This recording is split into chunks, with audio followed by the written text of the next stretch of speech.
Raw fucking though. Okay, Raw was amazing. If I wasn't already standing, I would be giving Raw a standing ovation because Raw was so good. Okay, I don't know if I'm the one who thought Raw was actually like really, really good, but Raw was really, really good. I don't even know where I should even start first. Let's start with Christian. I love Christian. I'm sure I've said it before. I love him. I have been waiting for him to return for probably since he left. But I've known since for about like a month or so now that he could be returning, but he just hasn't. And I am excited to see him.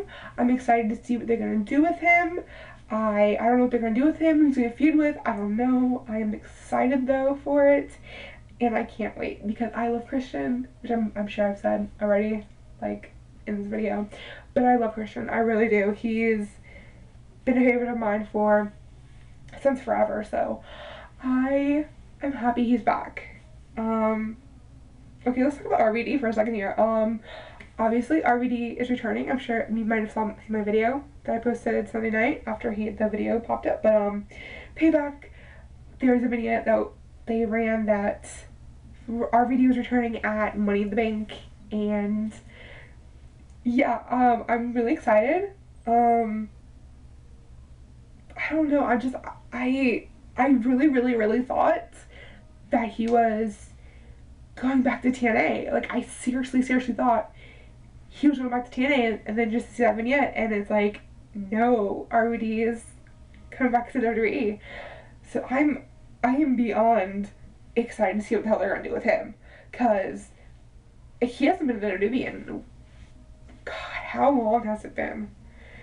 The last time I remember RVD being in WWE was, I want to say there was a segment with Santino Marella and maybe Maria on a Raw, and I want to say was it the 15th anniversary?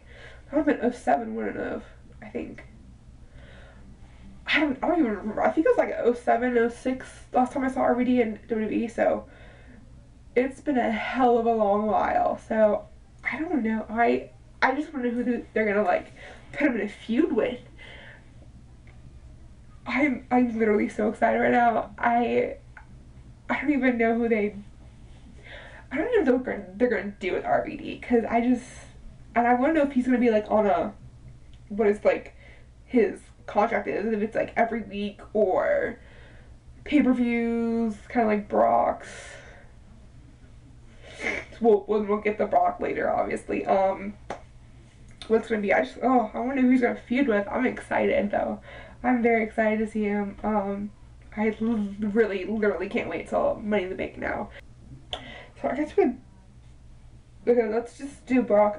Obviously on Raw we saw the breakup of CM Punk and Paul Heyman, and at the end, Brock came out and F5'd Punk, which I think I kind of wanted to see happen for a while now, because, you know, they were both clients with Paul Heyman, and obviously I know I was wanting to see how it would play out if Heyman was still managing both of them and they had to like pick a side, and he picked Brock instead, leading to the face turn of Punk, which we pretty much just saw on Monday, and I guess the heel turn of ADR.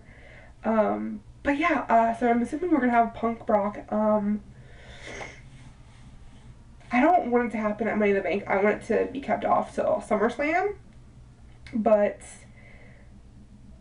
I don't know. I do want to see the match, though. I am pretty excited to see this match, and I'm sure we're gonna get like a Heyman turn where he just sides with Brock over Punk or something, and I'm excited to see it. Oh my god, when Brock got the mic though, literally my face fell so hard, because it's just like, oh my god, they just made this awesome moment really shitty because he's gonna talk, and you know, he's not the best talker in the world. That's why Heyman's like really, really, really good for him, and he didn't talk, and Raw got that much better. So I'm excited for that. Praise WWE. what they did with the divas this week, I just another clap, because that was just what the Divas Vision needed, okay? Oh my god, Stephanie and AJ, I knew someone as soon as she was like, when AJ was out and going off like, no one back there, blah blah blah. I'm like, okay, someone's obviously gonna come out. I didn't know who was gonna be though. I figured it'd be like, not like one of the actual current divas. My mind was veering off towards Lita.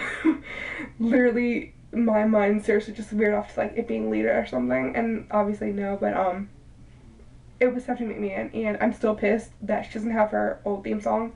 I don't like her new theme song, but I'm gonna let it go because it was amazing having them two in the ring. And I'm sure I made this reference back whenever she was, when AJ was GM, but I probably made a reference to her being like the new Stephanie McMahon, and because there's so many similarities between Stephanie and AJ. Obviously, not even just like the Raw GM part, but like they both were crazy. They both dated within the company, and like the storyline sense, you know, I've seen a lot of similarities between AJ and Stephanie. So just to see them both go at it, and I'm really just hoping for more between them all, between AJ and Stephanie, and maybe like a match in the future. I don't know. I'm excited. And then Caitlyn came out with like all the divas. I don't understand why all the divas had to come out because they did absolutely nothing. But I like that they're continuing with Caitlyn and AJ though, because I really, really do want to see where this feud can go and where it can lead up to, and maybe be the next Trish and Lita one day. I don't know. But I literally have too much faith in Caitlyn and AJ right now. But I'm excited. I don't know what the hell they're going to do with the rest of the divas, but I'm excited for what they're going to do with AJ and Caitlyn, and I can't wait. What else is there? Mark Henry. Love. I saw the tweet go out, well, God, what was it, Sunday night, I think, when I first saw it. I saw the tweet, and I was immediately, like, upset because I'm not even over Edge retiring, and if Mark Henry had retired, I probably would have just been, like, I wouldn't have been okay with it because I'm still not over Edge retiring, and it's just no. But, and I seriously, when he first came out, obviously I saw him come out, but, when I saw him, I was like, oh no, this is just storyline, because he had, like, for some reason, it's what I call, like, the heel face. He had, like, his heel face on. I'm weird, I don't know. But he started crying, and I'm like, oh god, this is real. This is, like, legit real. And then he World Strongest Slams Cena, and it was great, and I'm excited. I love heel Henry, and I'm just happy he's not retiring, to be perfectly honest. And I kind of want to see what his design of the WWE title is going to look like when he does. I'm sure it's going to be like the World's Strongest Slam symbol thingy that he has. But I that's like the only good thing about the new title is like I literally hate it. Like, well, I don't hate it, but I don't like the look of it. But the only thing actually I'm excited about for the new title is that you can change it up with every person. Like, I'm dying to see what Punk's is going to look like, but I can't wait to see what Henry's look like, and hopefully he'll win. And I feel like I'm talking really, really fast, but yes. And I don't think there's anything else I wanted to talk about, was there? I want to talk about the Shield for a second. You obviously know I love the Shield. If you've ever seen one of my videos, you know I love the Shield. So unless SmackDown, which we should really know my thoughts on SmackDown because I don't watch it. I haven't watched it in, when did I last watch SmackDown? I think I watched the WrestleMania SmackDown Go Home show for this year, but I watched about 5 minutes, and then they showed it where they went to Access, and it's like, no, I'm not watching this shit, and I changed it. But it's been a while. So unless they've been cutting promos on SmackDown with like an actual, like the actual backstage segment with like lights and stuff, but not like their usual ones that we see in like a dark alley where you can barely make out their faces. And this week, I guess, well, unless they've been doing on SmackDown, this week they obviously were in a lighted place with Vicky, or Bricky, with Bricky and Vince, and that happened, and Vince endorsed them, and the first thoughts that ran through my mind were, here comes the fall of the Shield.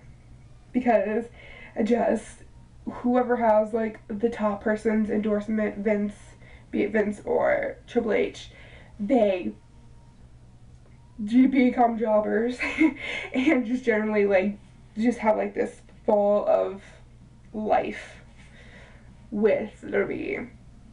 I like to point out mostly Drew McIntyre, first off, because he's, I mean, do you remember when he first debuted? He won the title. How long did it take for him to win the title? Same with Sheamus. A few months before he won the title, and was like the chosen one. I think that's actually what Drew McIntyre was the chosen one. And now he's in 3MB, dancing and singing. So I'm just saying, I could be totally wrong and like completely wrong about this, but I'm just saying, like, if this happens, I said it first, you know. I'm just saying. But Raw was overall good though. I really enjoyed Raw, so I'm excited to see what's gonna happen next, especially with like RVD and Christian. So that's my Raw review.